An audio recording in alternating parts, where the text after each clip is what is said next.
Hai semua, salam sehat.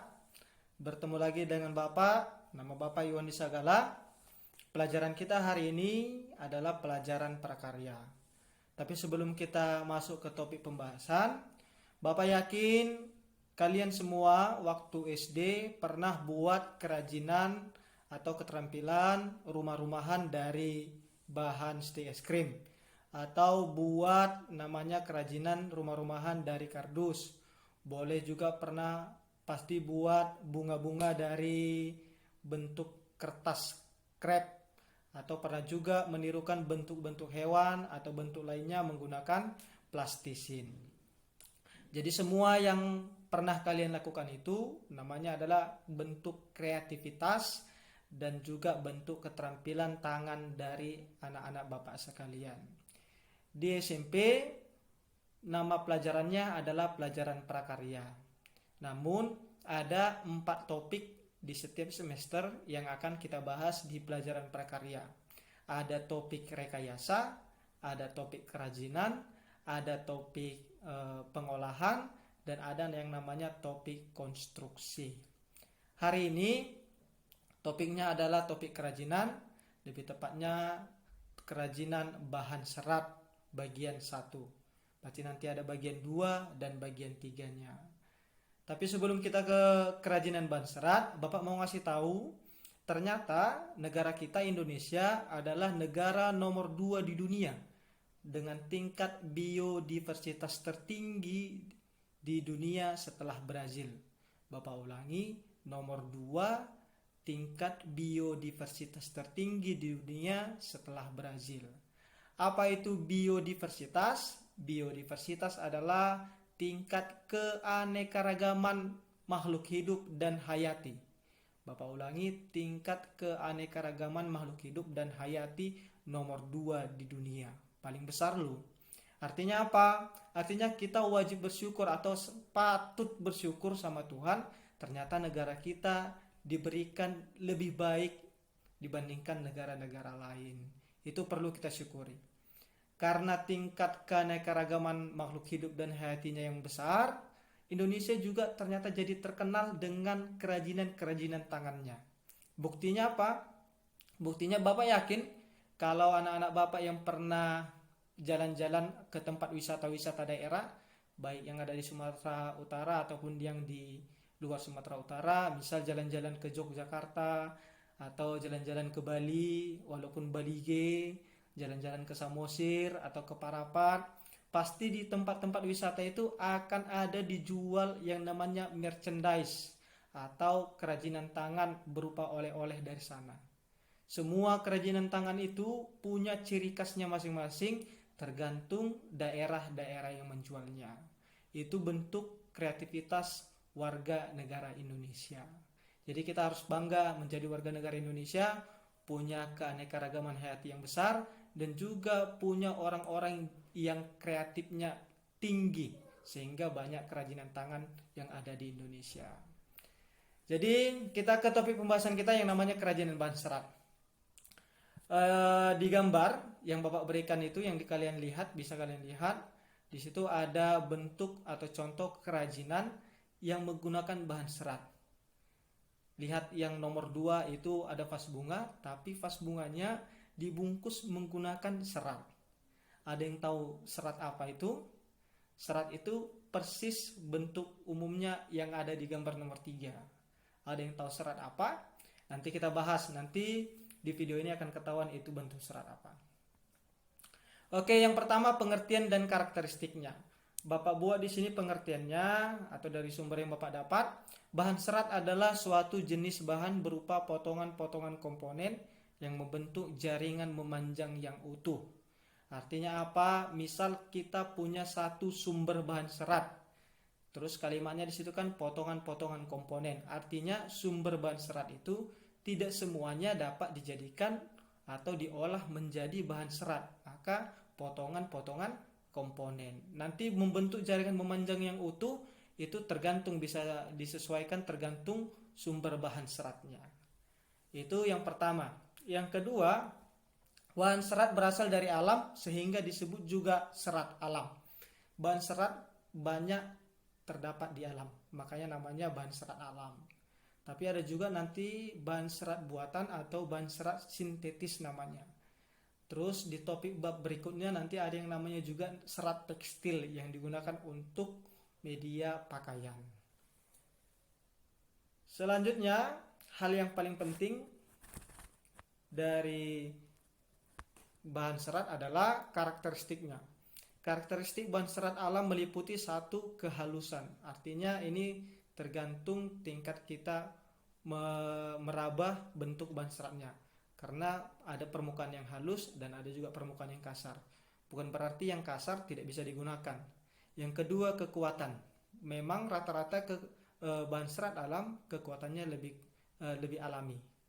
Yang ketiga adalah daya serap. Yang keempat namanya kemuluran atau elastisitas. Poin pentingnya adalah setiap bahan serat memiliki sifat yang berbeda-beda. Itu yang harus digarisbawahi. Selanjutnya, jenis serat alam. Yang pertama serat tumbuhan. Bapak buat di situ bagian tertentu dari tumbuhan. Artinya apa? Sama yang Bapak sampaikan di awal tadi. Misal kita menemukan satu tumbuhan. Bukan berarti semua tumbuhan itu bisa dijadikan bahan serat bagian-bagiannya. Karena pada tumbuhan kan ada akar, ada batang, ada daun, ada ranting, ada buah. Jadi bagian mana yang bisa dijadikan serat, ya bagian itu saja yang diambil. Tidak pernah atau belum ada satu bahan yang utuh atau satu tumbuhan yang utuh seluruh komponennya dijadikan bahan serat. Yang kedua, kuat, tahan lama, tidak susut, permukaan halus ataupun bertekstur. Itu sifat dari serat tumbuhan. Contohnya apa, Pak? Ini contohnya adalah serat biji, serat batang, serat daun, dan serat buah. Yang kedua, ada yang namanya serat hewan. Umumnya berasal dari bulu hewan. Ya, rata-rata yang namanya serat hewan itu diambil dari bulunya atau kulitnya. Bukan berarti semua hewan bulu dan kulitnya adalah serat. Enggak, ya. Nanti kita pelajari hewan apa saja itu. Teksturnya lembut, halus, dan menghangatkan. Ini yang lebih menguntungkan dari serat hewan. Karena bisa diolah menjadi bentuk barang yang bisa dipakai. Seperti tas, atau baju, atau nanti tali pinggang, dan macam-macam bentuknya. Contohnya adalah serat dari stapel dan serat dari filamen.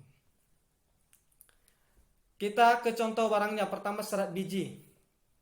Serat biji itu contohnya pertama ada tumbuhan kapas, yang kedua ada tumbuhan kapuk. Bapak yakin beberapa kalian pasti tidak pernah melihat tumbuhan kapas ataupun tumbuhan kapuk. Bapak sampai saat ini belum pernah melihat tumbuhan kapas secara langsung. Tapi kalau tumbuhan kapuk sudah pernah, bentuknya lonjong seperti pada gambar kalian ini, punya kulit luar berwarna coklat. Kalau masih muda tetap berwarna hijau, tapi nanti kalau sudah dikeringkan dan sudah masak, dia berwarna coklat dan bijinya ada. Jadi bijinya itu yang pecah menjadi kapas-kapas itu. Tapi ada juga bijinya yang tidak jadi pecah. Selanjutnya serat batang, ada batang melinjo. Bapak sengaja buat dua gambar. Yang pertama gambar yang muda, yang kedua gambar batang yang sudah agak tua. Jadi yang biasanya dijadikan serat adalah batang yang agak tua. Nanti batangnya dipotong-potong dulu, terus nanti dijemur, lalu kering, baru bisa digunakan. Yang ketiga adalah batang anggrek. Batang anggrek adalah tumbuhan yang bisa dijadikan serat.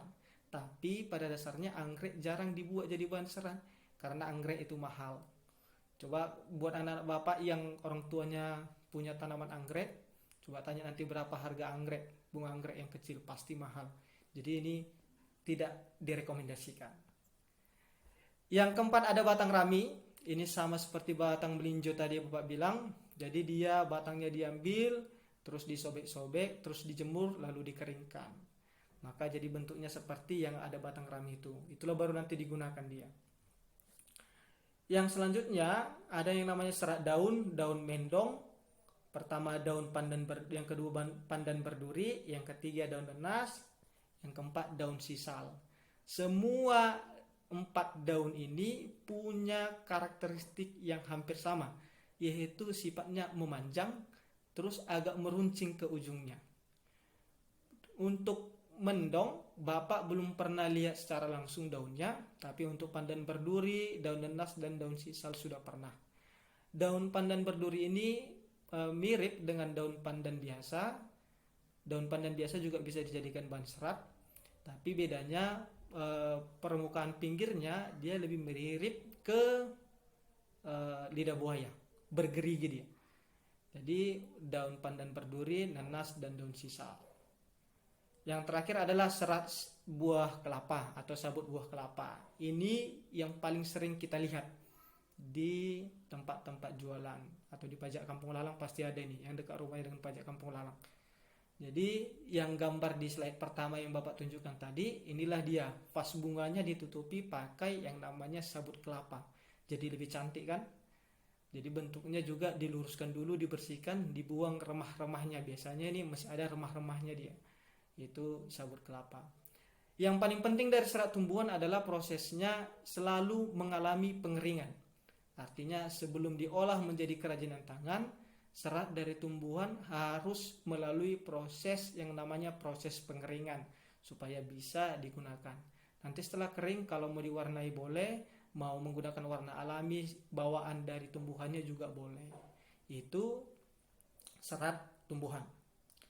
Selanjutnya ada serat dari hewan. Ini yang Bapak bilang serat stapel, pakai bulunya. Ada domba, ada unta, ada alpaka, Vienna.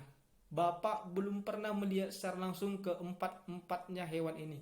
Domba, unta, alpaka, vicuna nggak pernah Bapak lihat secara langsung. Tapi kalau melalui media televisi, YouTube, Google, pasti banyak gambar dari keempat hewan ini. Untuk anak-anak Bapak yang pernah lihat hewan ini, mungkin udah beruntung lah ya, pernah bisa lihat langsung 4 hewan ini. Atau salah satu dari mereka lah. Jadi serat stapel itu bulunya yang diambil, bagian tubuhnya beserta kulitnya. Tadi Bapak bilang bulu atau kulit. Selanjutnya ada yang namanya serat filamen. Serat filamen ini adalah proses dari metamorfosis hewan kepompong, ulat. Jadi yang diambil adalah kepompong ulat sutra. Ulat sutra bentuk kepompong ini yang diolah menjadi pakaian. Itu untuk serat filamen. Oke, yang terakhir. Ini akan menjadi tugas kita. Tugas anak-anak Bapak di rumah mengidentifikasi bahan serat alam atau tumbuhan. Petunjuknya, tuliskanlah karakteristik apa saja yang bisa kamu lihat pada serat tumbuhan berikut ini. Karakteristiknya boleh berupa ciri-ciri, bentuk, warna, tekstur, dan bentuk kerajinannya dari serat tumbuhan tersebut. Contohnya Bapak buat nomor 1. Contoh serat tumbuhannya adalah pelepah pisang. Karakteristiknya adalah bentuknya memanjang dan tebal, berwarna hijau, dan akan berubah menjadi coklat setelah dikeringkan. Teksturnya kasar dan biasanya setelah dikeringkan akan disobek memanjang seperti tali untuk dijadikan pengikat. Itu contohnya pelepah pisang. Jadi anak Bapak tinggal isi serat tumbuhan pandan, sabut kelapa, dan kapas. Tuliskan karakteristik apa saja yang bisa kalian lihat, baik ciri, bentuk, warna, tekstur, atau bentuk kerajinannya. Jadi tugasnya ini ditulis di selembar kertas. Jangan lupa tulis nama dan kelasmu. Untuk jadwal pengumpulan tugas kelas 7 itu di hari Senin dan hari Selasa. Nanti ditanya wali kelasnya, misal kalau 71 dan 72 hari apa, 73 dan 74 hari apa mengumpul tugasnya. Oke, sampai di sini pertemuan kita hari ini. Kalau ada pertanyaan, nanti kita boleh sambung di chat grup mata pelajaran prakarya dan elektro. Anak Bapak boleh mengajukan pertanyaan di grup chat tersebut selama jam pelajaran. Nanti di luar jam pelajaran, jangan di chat di grup, tapi boleh chat Bapak secara pribadi biar teman-temannya tidak terganggu. Itu materi kita hari ini. Jadi pesan Bapak adalah jangan lupa mengerjakan tugasnya, jangan lupa juga untuk belajar melihat atau memahami karakteristik tumbuhan-tumbuhan yang ada di sekitar kita. Oh, satu lagi, mana tahu ada anak Bapak yang ingin menambahkan. Ini tugasnya kan ada 3, pandan, sabut kelapa, kapas. Kalau ada yang mau menambahkan biar jadi 4 dengan serat tumbuhan yang lain, atau bahkan jadi 5 dengan serat tumbuhan yang lain, boleh. dituliskan karakteristik ya nak. Jadi kita sambung melalui chat grup kita. Sampai di sini video pembelajarannya. Mohon maaf kalau ada Bapak ada salah kata. Terima kasih, tetap semangat belajarnya. Salam sehat.